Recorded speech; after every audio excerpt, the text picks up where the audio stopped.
მთავრობა გვეუბნება, რომ ყველაფერი რაც კი ხდება, დღევანდელ ადმინისტრაციაზე მაქვს საუბარი, ყველაფერი რაც კი ხდება ჩვენს ცხოვრებაში, რაც არ მოგწონს, ეს არის ოპოზიციის ან რაღაცა გარი აქტორების ბრალია. ოპოზიცია გვეუბნება, რომ ყველაფერი რაც არ მოგწონთ და რაც ცუდია და კატასტროფაა, ეს არის მთავრობის ბრალი.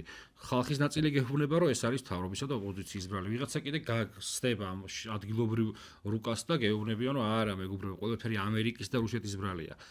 წარმოიდგინეთ, ჩამოყალიბდით ისეთ საზოგადოებად და მე ეს გადავიდა პერსონალურ დონეზეც კი, რომ ჩვენს გარშემო რაც კი ხდება, ყველაფერში დამნაშავე არის სხვა.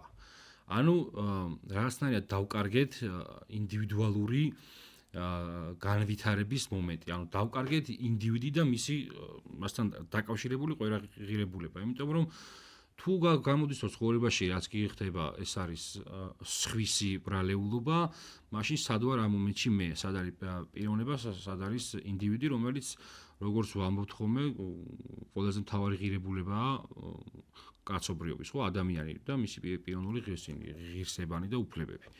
შესაბამისად, ეხლა ჩვენ ამ სხვაზე გადავრალებით, აი ამ კოლექტიური აზროვნებისა და ბრბოს ფიქიკის ერთ მნიშვნელოვან ელემენტს ვავლენთ, რასაც ქვია პასუხისმგებლობის მოხსნა. ანუ უარი თქვა შენს პირად პასუხისმგებლობაზე, ეს ნიშნავს კიდევ ერთ მნიშვნელოვან საკითხს, რომ უარი თქვა აზროვნების პროცესზე.